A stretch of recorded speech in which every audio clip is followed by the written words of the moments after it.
A partir de este momento iniciamos la grabación de la sesión en Google Meet. El uso de este video será única y exclusivamente para fines académicos. Ninguna persona puede usar las imágenes, audio o información que aquí se comparte con fines ajenos a la clase. Los derechos de autor son propiedad de Rogelio Aarón Zamorano González, del Centro de Estudios Avanzados y de Nuevo Liderazgo Nacional con Aarón Zamorano AC.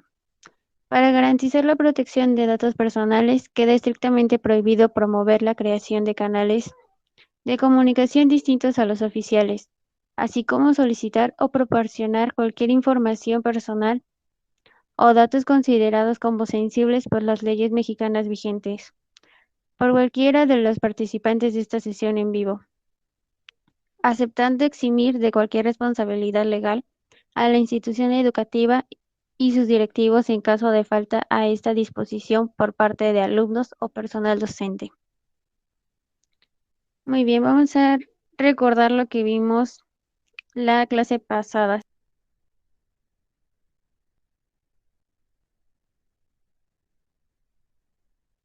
¿Nadie lo hizo?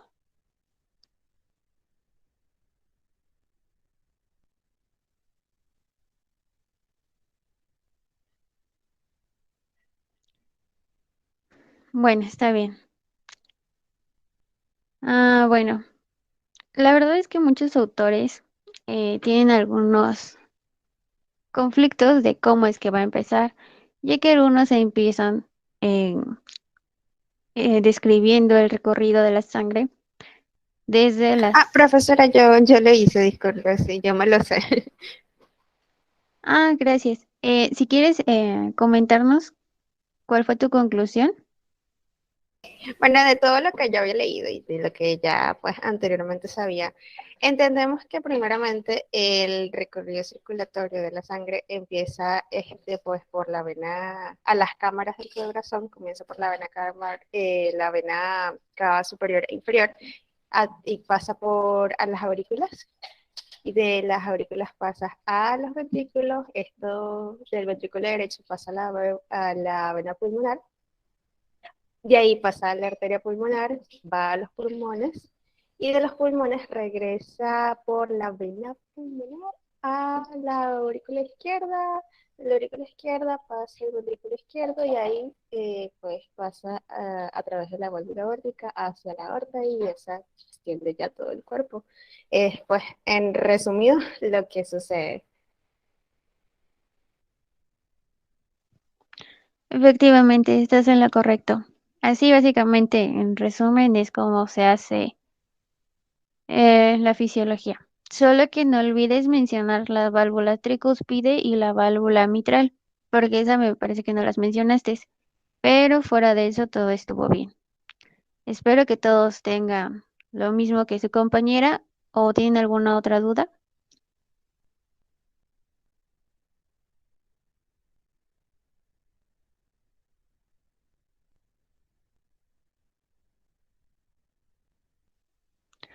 Bueno, espero que ya lo tengan claro y realmente es muy fácil de recordar cómo va a ser este recorrido.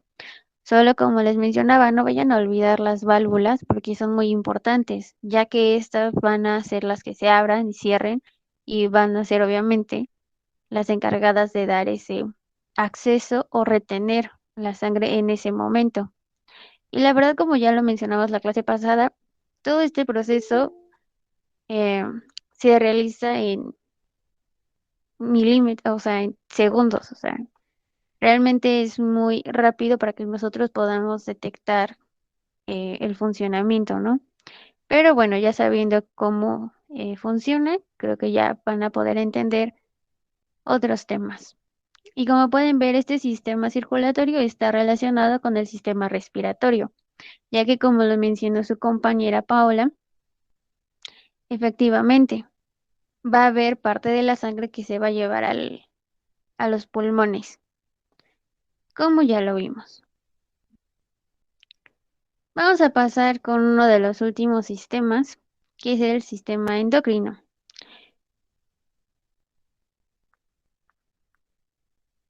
Y bueno, este sistema, en resumen, lo que se va a estudiar o lo que vamos a ver son glándulas y hormonas que tenemos en el cuerpo. Y vamos a ver que cada una, aunque tienen nombres un poco raros, tienen una función en específico y todas van a ser importantes para el funcionamiento. Así que bueno, las glándulas, como les mencionaba, que vamos a ver en este sistema, pues tenemos que saber que son estructuras formadas por células epiteliales, cuya función va a consistir en producir sustancias y obviamente que con base en la región, la cual va a liberar su contenido, pues va a ser el nombre que se le va a dar. Realmente se van a dar cuenta ahorita más adelante cómo es que, eh, ¿cómo decirlo?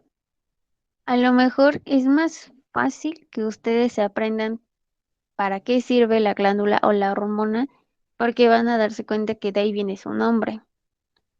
Entonces, realmente está muy fácil, aunque si ven el nombre va a estar un poco raro, pero es cosa que lo relacione. Y bueno, estas glándulas que vamos a encontrar, vamos a ver que pueden ser glándulas endocrinas, así como exocrinas y mixtas. Las glándulas endocrinas van a ser las que secreten sus productos hacia el torrente circulatorio que acabamos de ver, mientras que las glándulas exocrinas, estas se van a caracterizar por presentar un conducto excretor por el que van a liberar productos a la superficie externa o a las superficies de la cavidad interna del cuerpo. Por ejemplo, recuerda que estuvimos hablando de las glándulas sudoríparas, lagrimales, salivales y mamarias. ¿Se acuerdan que lo estuvimos viendo em, en el sistema nervioso? No sé si recuerdan que mencionamos estas glándulas. Pues estas son de glándulas exócrinas, que como les mencionaba, o sea, realmente su nombre te da una idea de lo que hacen. Las sudoríparas, obviamente, que son las encargadas de regular y secretar el sudor. Las lagrimales, obviamente, ya sabemos, las lágrimas, así como las salivales, que ya vimos cuál es su importancia. Y las mamarias, que obviamente pues se van a encontrar más en el sistema reproductor femenino. Las glándulas mixtas, como su nombre lo dice, pues van a ser los que vacíen su contenido tanto hacia la sangre, así como hacia las cavidades y superficies de los organismos. Como podemos ver, como su nombre lo dice, pues va a mezclar las endocrinas y las exócrinas. Y bueno,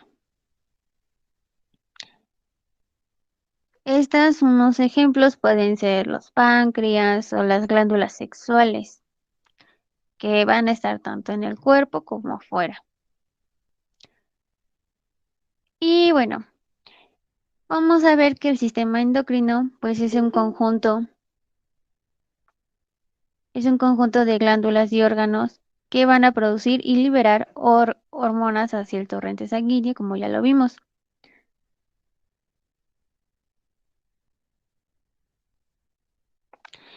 Y las hormonas, no sé si ya lo sabían, pero pues las hormonas son esas sustancias químicas que al llegar a través de la sangre a las células hacen que éstas realicen determinadas funciones. Y tenemos las principales glándulas del sistema endocrino. Vamos a ver que son 6 y todas con la misma importancia, pero obviamente con una función diferente. Tenemos la glándula del hipotálamo, la hipófisis, glándulas tiroides, que creo que es la que más hemos escuchado, glándulas paratiroides, glándulas suprarrenales, que ya la vimos también, y así como la glándula pineal.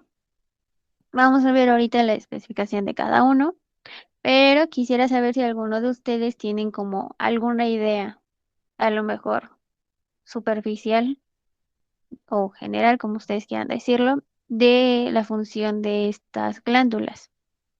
¿Tienen alguna idea? Pues el hipotálamo secreta dopamina, que sé que es una hormona. Yo creo que son las que encargadas que dan las órdenes al cuerpo para que lo demás funcione. Efectivamente, ambas tienen razón. Obviamente que las glándulas van a mandar hormonas a nuestro cuerpo, las cuales van a tener una función en específico, y estas a su vez, pues obviamente, como ya lo mencionó su compañera Esther, pues va a ser la que mande información a nuestro organismo. Bueno, tenemos la primera glándula, que es la del hipotálamo. Esta se va a encontrar en el inferior del cráneo, como ya lo hemos visto, como su nombre lo dice. Por eso les decía que es muy fácil que ustedes entiendan o puedan recordar estas cosas si ustedes lo relacionan. Porque muchas veces el nombre de la glándula o de la hormona te puede dar idea de dónde está localizada anatómicamente o topográficamente. Entonces, digamos que muchas veces con el nombre pueden saber su ubicación y en otras ocasiones a lo mejor no se puede saber su ubicación, pero sí te da una idea de lo que hace. Por ejemplo, las salivales, ¿no? O sea, el nombre te dice qué es lo que hace. Entonces, a lo mejor es algo como muy fácil de recordar si ustedes lo relacionan y así ya no se complican la existencia. Así que bueno, como decíamos, el hipotálamo se va a encontrar en el inferior del cráneo, en la región anterior del diencéfalo, como ya lo vimos en el sistema nervioso. Por debajo del tálamo y va a formar el piso y una parte de las paredes laterales del tercer ventrículo, que ya vimos también su importancia. En su parte inferior va a estar conectado con la glándula hipófisis, que es como la segunda que vamos a ver. Por medio va a estar del tallo hipofisiario. Bueno, la hipófisis a su vez va a ser la que se aloje en un espacio óseo llamado silla turca del hueso esfenoides. Por eso les mencionaba que en el temario para su examen no vienen las partes del cráneo ni los huesos, pero de manera personal les recomiendo que se los aprendan porque es algo básico que ustedes tienen que saber sí o sí. Y sabiendo eso, el número de huesos, como ya lo vimos, te va a ayudar a ver cuántos nervios vamos a tener, eh, como les mencionaba, tener una idea de dónde vamos a encontrar ese órgano, esa glándula, esa hormona. Entonces, la verdad es que sí les recomiendo que se sepan los huesos del cráneo y del cuerpo en general, para que ustedes puedan entender estas partes. Y bueno, como les mencionaba, pues va a estar en el hueso esfenoides, en la base del cráneo. Va a tener una forma ovalada y la hipófisis va a constar de dos partes. La parte anterior o adenohipófisis o la parte posterior, también conocida como neurohipófisis. Entre ellas se va a encontrar una parte media que va a ser la que constituye el límite entre ambas.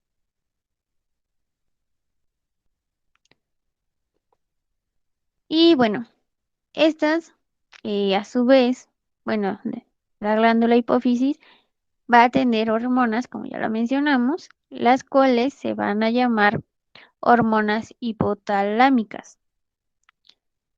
Por eso les mencionaba, muchas veces con el nombre vamos a saber de qué glándula es. Entonces recuerden, hipotalámicas van a ser de la hipófisis. Estas se van a subdividir. Vamos a tener las hormonas antidiuréticas o también las van a encontrar con la abreviatura de HAD. Y también vamos a tener la ocitocina. Estas nos van a ayudar o van a ser las encargadas de sintetizar eh, van a ser sintetizadas, mejor dicho, por las neuronas magnocelulares, las cuales se van a hallar, como ya lo vimos, en los núcleos supraópticos y paraventricular del hipotálamo.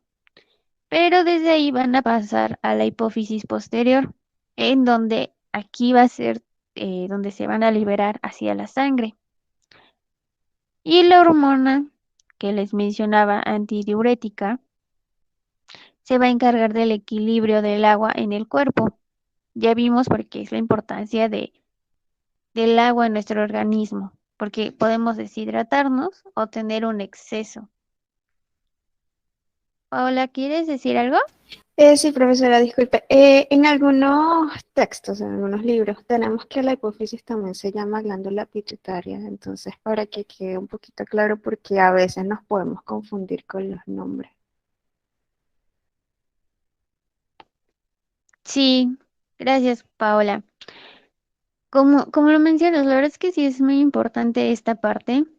Em, ¿Cómo se los explico?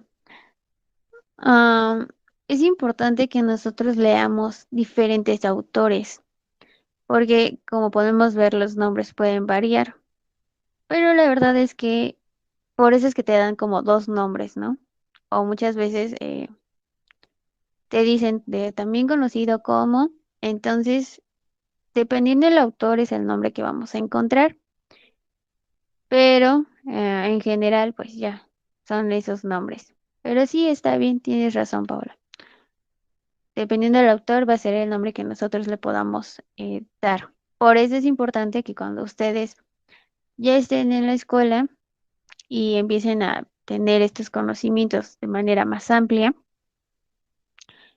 siempre es importante citar al autor de donde están sacando la información para que ellos sepan bueno, a lo mejor tú lo sacaste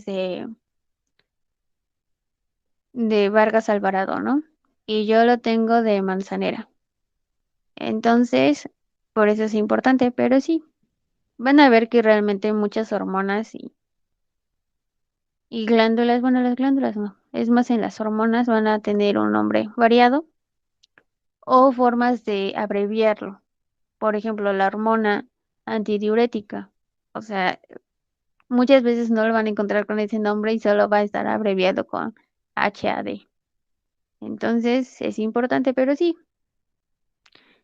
realmente se van a dar cuenta que hay muchos que tienen nombres diferentes. Pero gracias. Y espero que estén anotando los nombres, porque es lo más difícil al momento de recordar o tratar de estudiar, porque como les mencionaba, son muchísimos nombres y algunos muy largos y raros. Entonces aquí es donde va a estar importante el qué tan buena memoria tengan por estas circunstancias, pero bueno, vamos a continuar. Como les mencionaba, la hormona HAD va a ser la que se encargue del equilibrio del agua en el cuerpo. Y la oxitocina va a ser la que estimule las contracciones en el labor de parto. Este es importante obviamente para las mujeres. Y a su vez va a favorecer la secreción de la leche en la lactancia.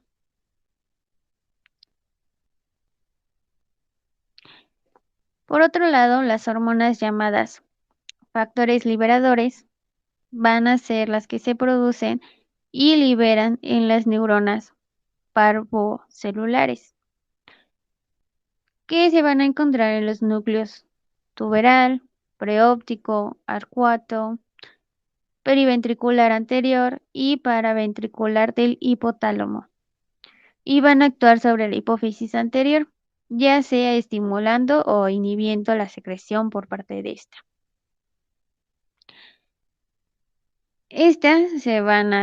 Vamos a encontrar diferentes hormonas, que en general son 6 las que vamos a ver en este momento, y tenemos por primero la hormona liberina, perdón, o también conocida como factor liberador de la hormona del crecimiento. Sé que tienen nombres raros y largos, pero traten de recordar alguno de los nombres. Y como su nombre lo dice, va a ser el que estimule la secreción de la hormona del crecimiento. Obviamente que personas que no secretan estas hormonas son las personas que van a tener esa enfermedad de enanismo. Mientras que la hormona corticoliberina, o también conocida como factor liberador de la hormona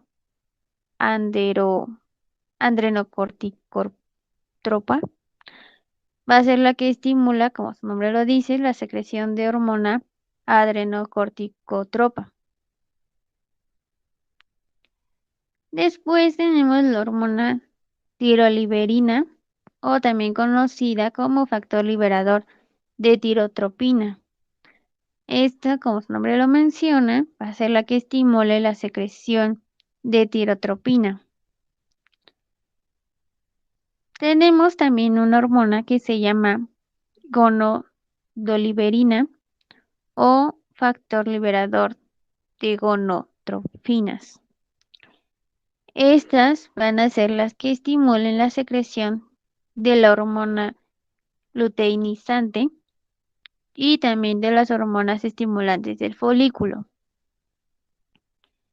Ya casi por último, tenemos la hormona somatostina, o también conocido como factor inhibidor de la hormona del crecimiento. Estas son las hormonas que obviamente pues son las que presentan más en personas de baja estatura, aunque ya vimos que tienen también mucho que ver con la genética. Y por último tenemos una hormona que creo que es la que más conocida o la que más hemos escuchado, que es la dopamina, o también factor inhibidor de la liberación de prolactina. Como su nombre lo dice, va a ser la encargada de inhibir la secreción de prolactina. Muy bien, vamos a pasar a las hormonas hipofisiarias, que ya vimos que viene de la glándula hipófisis. A la hipófisis también se le va a llamar glándula maestra, ya que va a ser la que controle las funciones de muchas otras glándulas endocrinas, como ya las vimos. La hipófisis posterior o neurohipófisis no va a producir, sino que esta va a ser la que Profesora, almacena. disculpe, alguien levantó la mano. Ah, gracias. Tania, ¿quieres hablar? En la de las hormonas, ¿me podría explicar el de corticoliberina? Sí. A ver, espera. Profesora, disculpe, ¿nos puede explicar de estas hormonas para qué procesos están relacionadas? Yo creo que todos vamos a tener un poquito de dudas respecto a cada una. Sí, está ahí. Bueno, vamos a empezar con la que se llama somatoliberina. Con lo que vimos, ustedes para qué creen que funciona. O sea, es que realmente su nombre lo dice. Pero supongamos, hagamos un caso clínico si ustedes quieren. A simple vista con el simple nombre. Es que realmente en su examen tienen que aprender cómo a relacionar, seleccionar sus opciones, ¿no? Así que con el simple hecho, supongamos que ustedes no, no escucharon nada, solo ven este nombre. ¿Para qué ustedes creen que va a funcionar esta hormona? La primera.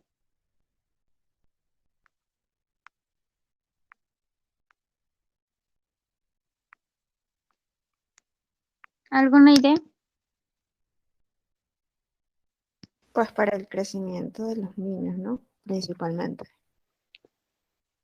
Efectivamente, es para el crecimiento. Entonces, supongamos que una persona tiene exceso de esta hormona. Obviamente que sabemos que esto obviamente lo vamos a ver más en casos de pediatra, porque es cuando los papás, digamos, se preocupan más porque o crecen mucho los niños o no crecen. Entonces, digamos que son situaciones más cotidianas de un pediatra. Pero bueno, si esta hormona, que es la encargada de liberar la hormona encargada del crecimiento, si esta fuera escasa, obviamente que vamos a ver que el niño no va a crecer al ritmo que en teoría debería de ser. El lado contrario es que no sé si han visto, a lo mejor que hay niños de 11, 10 años que están súper altos. No sé si ustedes tengan algún hermano, primo, pero bueno, cuando se tiene un exceso es que se va a producir, eh, obviamente, muchas hormonas de este tipo y van a hacer que el niño sea muy alto o la niña sea muy alta, muy independiente de la genética. No sé si se han dado cuenta que muchas veces luego nos explican de por qué el niño salió súper alto cuando los papás son de una estatura baja. Es gracias a esta glándula. En teoría, obviamente, todos producimos esta hormona, pero como en todo, unos van a producirlo más que otras. Con esta glándula en específico, ¿tienen alguna pregunta? No, No, profa. No, Ok, profesora. gracias. Vamos a pasar entonces a la segunda. La segunda se va a llamar corticoliberina, que es la que me preguntaron. Y su otro nombre, o también conocida así, se llama se llama hormona factor liberador de la hormona adrenocorticotropa. Esta hormona, como ya lo vimos, va a ser encargada de estimular la secreción de esta hormona adrenocorticotropa. Pero, ¿qué es lo que hace? Es una hormona polipeptídica, la cual va a ser producida por la hipófisis, como ya lo vimos, y va a estimular las glándulas suprarrenales. ¿Recuerdan cuál es la función de estas glándulas? ¿O con qué está relacionado? Con los riñones. Efectivamente, vamos a ver que esta hormona, entonces, bueno, a ver, vamos a explicarlo desde cero. Sabemos que la hormona corticoliberina va a ser la que estimule la secreción de una hormona llamada adrenocorticotropa. Esta hormona, cualquiera de las dos que quieran ver, o sea, desde la hormona o el resultado, vamos a ver que está relacionado con el sistema digestivo, junto con todos sus órganos, porque vamos a ver que son glándulas suprarrenales. Entonces, con eso sabemos que vamos a encontrar esa hormona o la escasez de esta va a llevar a problemas o a un buen funcionamiento del sistema digestivo. Vamos a ver esta hormona, eh, vamos a ver que se encuentra producida en la hipófisis, que es las que estamos viendo, y va a estimular glándulas suprarrenales, ya les dije. Recuerden, o sea, a lo mejor con que recuerden como conceptos muy básicos, con eso pueden tener idea de cómo es que funciona. Entonces, ¿qué es lo que va a hacer? Va a ejercer su acción sobre la corteza suprarrenal, estimulando la esteroidogénesis, la cual va a estimular el crecimiento de esta corteza suprarrenal y la secreción de los corticosteroides. Y bueno, ¿qué más les puedo decir? La secreción también va a aumentar como respuesta a los niveles bajos del cortisol circulante, junto con el estrés, la fiebre, entre otras enfermedades, y las intervenciones quirúrgicas mayores. ¿De qué vamos a ver? Del sistema digestivo. Si vamos a ver que tiene una intervención quirúrgica, vamos a ver que va a ser en esa área. No va a tener que ver, no sé, con las piernas o los brazos. Va a estar relacionado de manera muy específica con el tórax, porque ahí va a estar todo nuestro sistema digestivo.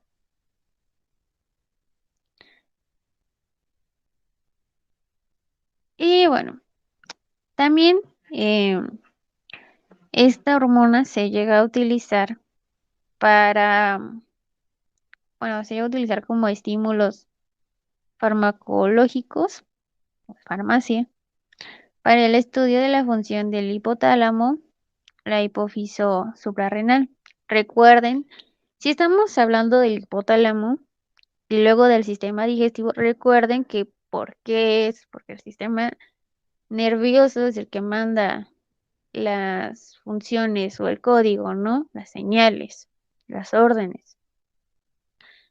Y recuerden que el sistema nervioso va a ser el que le mande las órdenes a todo nuestro cuerpo. Por eso es que hablamos también del hipotálamo y su relación con el sistema digestivo. ¿Tienen alguna pregunta en esta?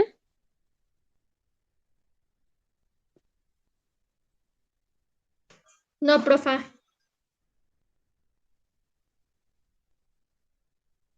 Ok. Sí, o sea, realmente digamos que de manera fácil para que ustedes lo recuerden, es que esta segunda va a ser la que esté relacionada con el sistema nervioso y el sistema digestivo. Y obviamente su buen funcionamiento.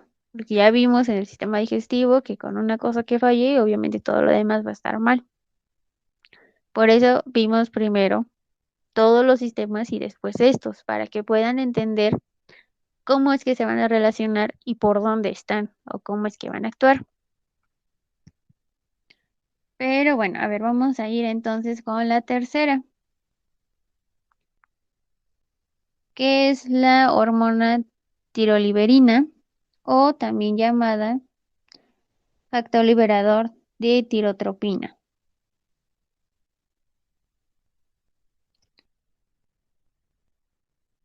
Y bueno, Me suena como las tiroides, ¿no? como podemos, exactamente, así es. Por eso es que les decía que es importante como que ustedes intenten como relacionar los nombres con algún otro que ustedes conozcan, porque realmente es básicamente lo mismo. Pero como su compañero lo mencionó, va a ser va a ser esa hormona encargada de estimular la glándula tiroidea, que es de la tiroides.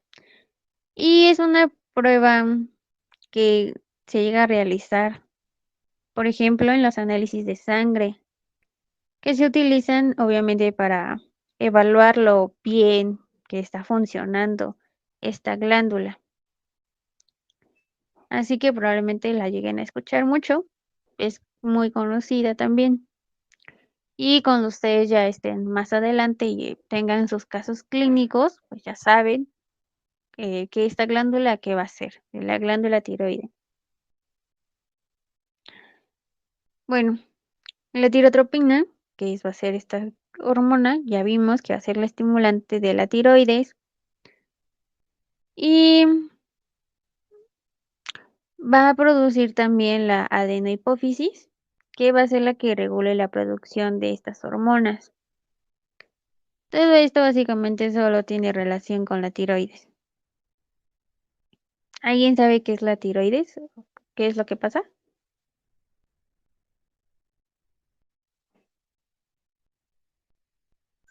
Yo creo que es la que manda las órdenes al cuerpo y también principalmente a las hormonas.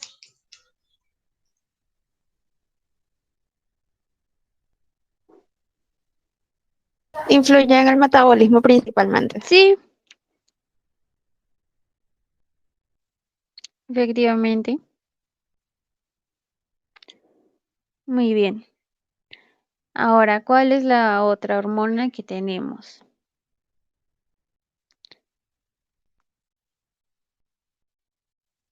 Tenemos la hormona que se llama gonadoliberina, o también conocida como factor liberador de gonadotrofinas. Es que sus nombres básicamente son los mismos. Pero bueno, esta va a ser la que se encargue de estimular la secreción de hormona que se llama luteinizante.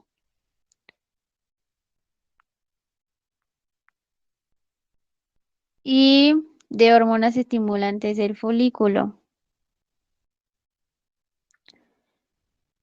Bueno, vamos a ver que esta hormona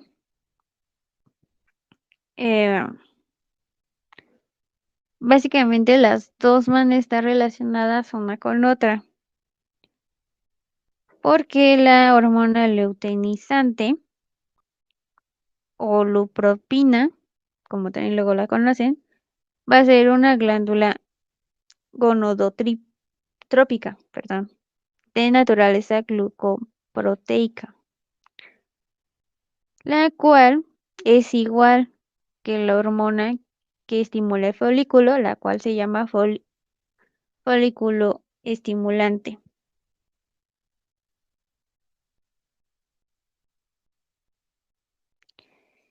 Y bueno, esta hormona va a ser en los hombres, de manera específica, va a ser la que estimule la producción de testosterona.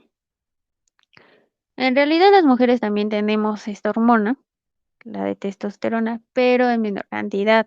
Obviamente que los hombres lo tienen en mayor, pero en realidad sí también lo tenemos las mujeres.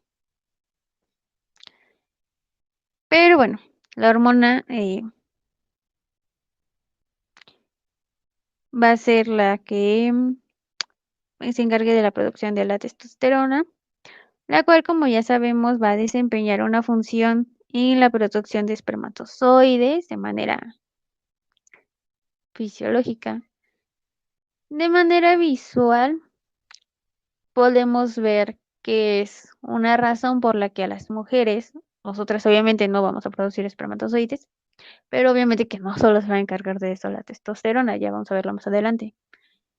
Este también se va a encargar de otros aspectos que ya son más visuales, como por ejemplo el que nos salga vello en nuestro cuerpo, que algunas mujeres tengan unas cejas más pobladas que otras. No sé si han visto, pero luego hay mujeres que tienen la voz muy gruesa, o sea, como si estuvieran roncas y se escucha como de hombre, pero realmente es gracias a esta hormona. Y ya, digamos, de manera específica ya en las mujeres, va a tener, digamos, un papel importante, ya que va a ser esencial en la regulación del ciclo menstrual. Como les mencionaba, aunque esta hormona, que se llama luteinizante, va a ser la que se encargue de producir testosterona, que les menciono, vamos a verlo ahorita, y se cree que solo es específicamente de los hombres, realmente no lo es. Sí lo tienen también las mujeres en otras cantidades y con otras funciones, ¿no? Los hombres obviamente Disculpe, van a ser los que profesora, producen los espermatozoides. la testosterona no inhibe la hormona folículo estimulante, perdón. ¿Mande? ¿Lo puedes repetir? ¿Dijiste que es estimulante o cómo? No, la testosterona no inhibe, no tiene un factor de inhibición en la hormona folículo estimulante. No, trabajan en conjunto en realidad, porque como les mencionaba, obviamente que la hormona estimulante del folículo va a ser la que nos ayude a que tengamos X cantidad de vello en nuestro cuerpo en general. Obviamente que tiene otras funciones esa hormona. Pero en esta, digamos, en esta glándula en específico, esta hormona que estamos viendo en este apartado, va a tener solo esa función. Solo relaciónenla en este momento con ese hecho. O sea, gracias a la glándula, perdón, a la hormona gonadoliberina, gracias a esa, sí, esa va a ser la que se encargue de estimular las hormonas luteinizantes, las cuales van a ser las que produzcan o estimulen la hormona testosterona. Pero va a estar relacionado de manera específica con la estimulación de la hormona del folículo, porque como les mencionaba, la hormona de testosterona, vamos a verla, que tiene muchísimas otras funciones. Y vamos a encontrarla también en otras glándulas y en muchas otras partes. Pero no se desvíen. Ahorita lo estamos viendo en esta hormona en específico, porque no estamos hablando en general, es de esta en específico.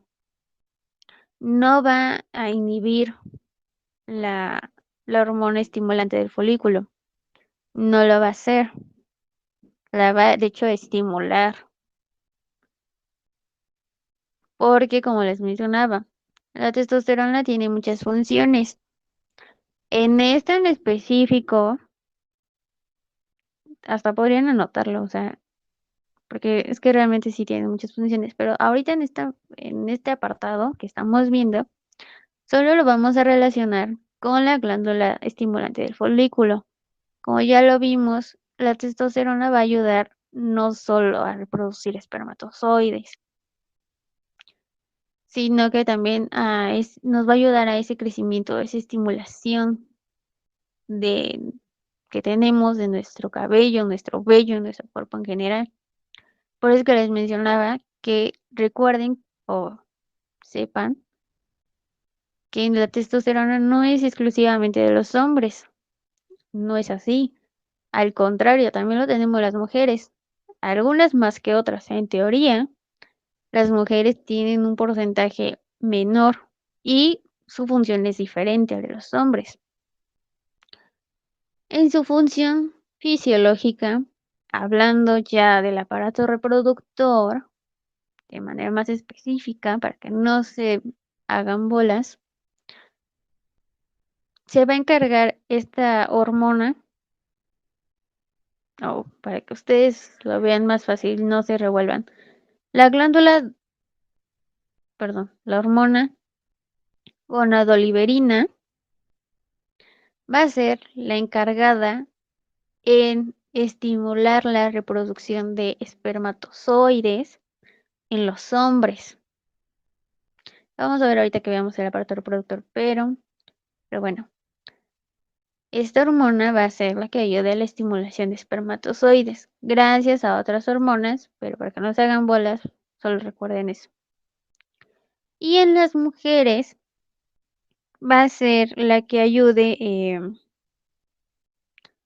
o tenga relación con nuestro ciclo menstrual,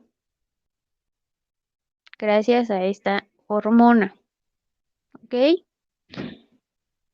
Eso de manera como individual, ¿no? En específica de hombres y mujeres, porque no vamos a tener lo mismo. Ya vamos a tener o compartir esta cantidad de hormonas, o la función, mejor dicho, gracias a que va a ser también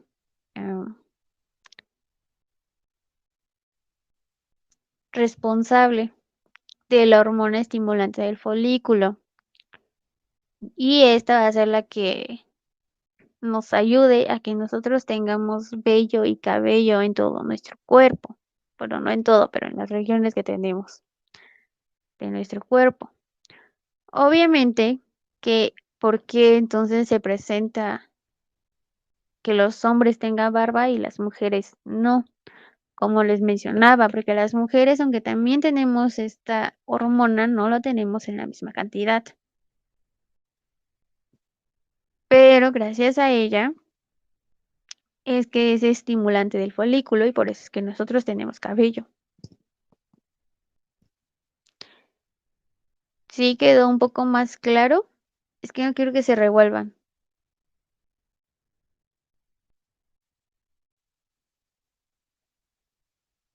Sí, sí quedó claro. Sí, maestra. Gracias. Como les mencionaba, o sea, realmente vamos a ver que van a tener muchísimas funciones, pero ustedes no lo vean en general. O sea, realmente recuerden que ahorita estamos viendo algo muy específico. Porque si habláramos en general de la hormona testosterona, vamos a ver que tiene muchísimas funciones que no tienen nada que ver con esta hormona que estamos viendo en este apartado en específico. Porque estamos viendo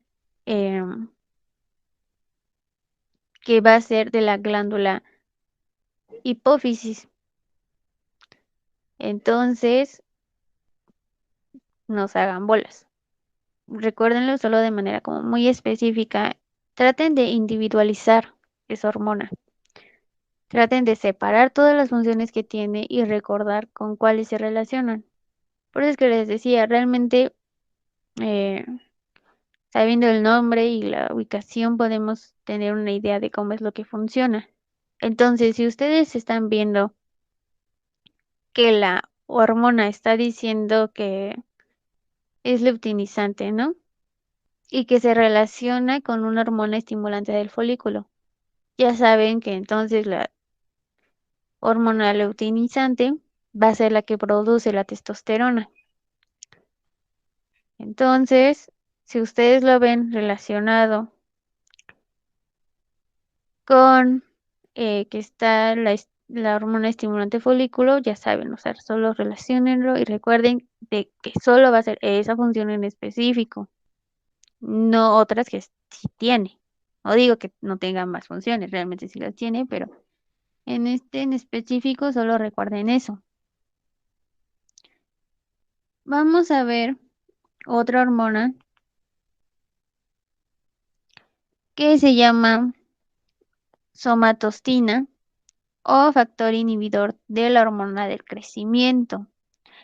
Este es básicamente como la somatoliberina. Si se dan cuenta, hasta tienen el mismo nombre prácticamente. Es básicamente lo mismo. Un caso clínico. ¿Qué es lo que va a realizar? Como les mencionaba, si ustedes se van a encargar del área de pediatría o es como su interés, apréndanse bien esta, porque es la que van a ver. Como les mencionaba, ¿por qué? Porque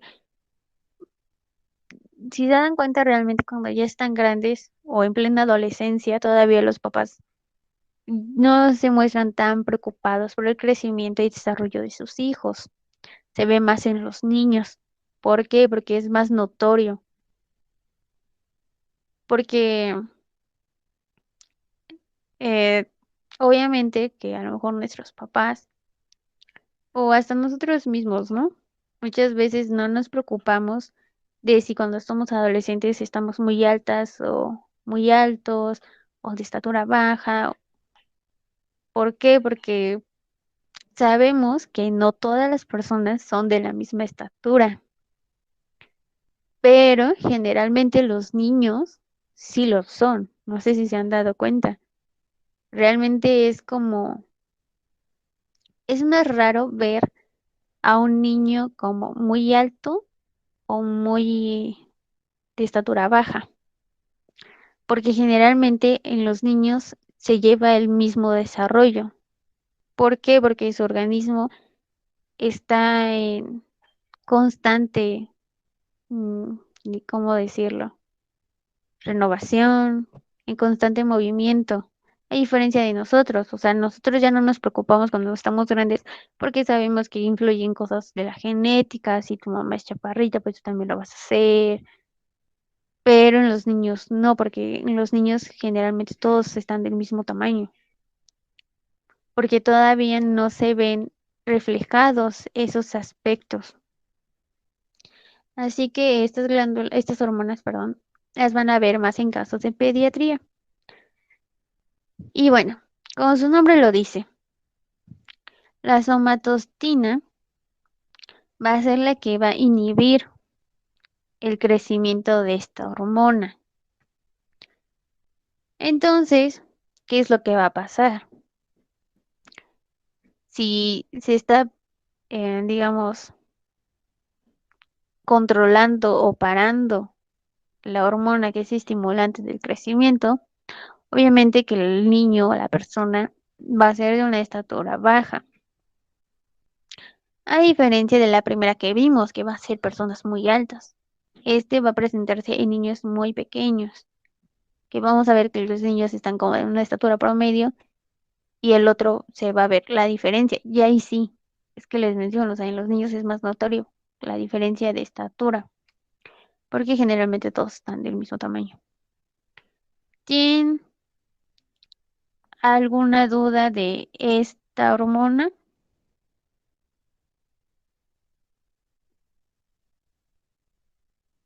No, No, maestra. Ok, No, profe. vamos a ver, gracias. Vamos a ver entonces la última hormona que les menciono, creo que es la que de las más conocidas. Es la hormona de dopamina, o también conocida como factor inhibidor de la liberación de prolactina. Y bueno, vamos a ver entonces que la dopamina, mm, no sé si tengan como alguna idea de lo que es o qué es lo que pasa cuando esta se produce mucho, pero vamos a ver que está relacionada obviamente con el sistema nervioso central. De manera más específica, con los hemisferios o los lóbulos del cerebro que van a participar en la regulación de diferentes funciones, por ejemplo, la conducta motora, la emotividad, la efectividad, así como la comunicación neuroendocrina. ¿Recuerdan cuando vimos el sistema nervioso? ¿Qué lóbulos con esto? O sea, ustedes ya vieron el sistema nervioso. Entonces, con lo que yo les acabo de mencionar que hace esta hormona, entonces ustedes díganme en qué lóbulos del cerebro se encontraría o se produciría esta hormona.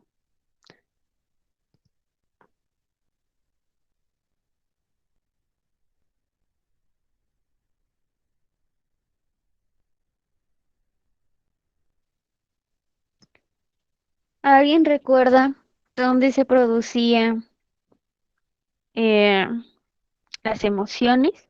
¿Recuerdan que les mencionaba qué lóbulo del cerebro era el que pasaba por eso? El lóbulo parietal. Ok, ¿cuál era el que pensaba? El frontal. Exactamente. Entonces vamos a ver que esos dos lóbulos, el frontal y los parietales, se van a encontrar esta hormona. ¿Por qué?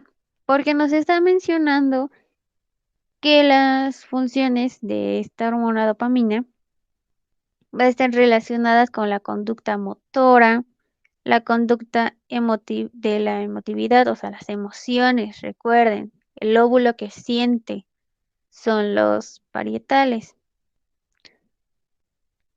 La efectividad, así como la comunicación entre las neuronas. Entonces recuerden que el lóbulo era el que pensaba, el frontal, y les mencionaba que esos dos están relacionados con todo esto. O sea, realmente si a ustedes les interesa la neurociencia, que es todo un mundo, no se les puede olvidar esta parte. Es muy importante porque así ustedes pueden ver, hasta incluso en psiquiatría, Si les gusta hasta los casos criminales, también van a verlo ahí. En criminología, criminalística aplicada, como les mencioné en psiquiatría, ya con las enfermedades mentales, pueden ver que es todo un mundo la neurociencia. Y estos dos lóbulos, o más bien tres, porque de los parietales son dos, van a ver que es importante el que piense el cerebro, el que sienta el cerebro, porque aquí se va a encontrar esta hormona que se llama dopamina. Entonces, imagínense qué pasaría si tuviera el cuerpo o el cerebro un exceso de esta. ¿Ustedes qué creen que pasaría?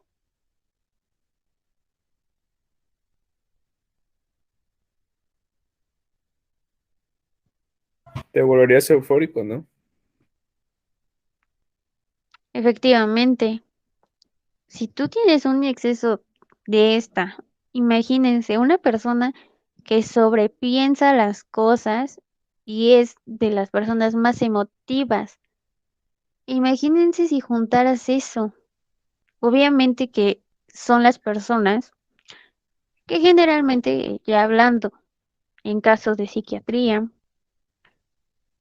o en criminología de campo o clínica, como ustedes quieran verlo, van a ver que esta va a ser la explicación científica del hecho, de por qué una persona entonces genera problemas mentales, por qué una persona agrede a otra sin razón alguna. Es gracias a esta hormona.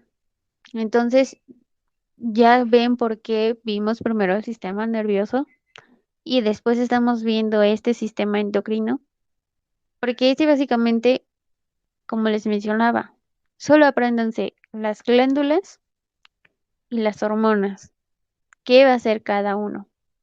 Y con eso realmente pueden entender todo el funcionamiento de nuestro organismo, de nuestras acciones, porque como lo vimos, básicamente sin nuestro cerebro, sin nuestra médula espinal, o sea, no seríamos nada, porque él es el encargado de mandar todas esas señales y órdenes a nuestro cuerpo.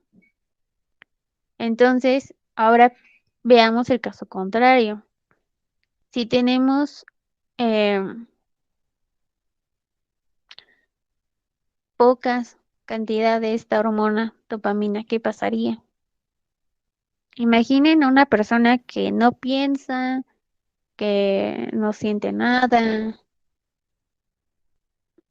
sin tener como ese funcionamiento de la comunicación de Creo que neuronas. tiende a ¿Qué creen manifestar ustedes?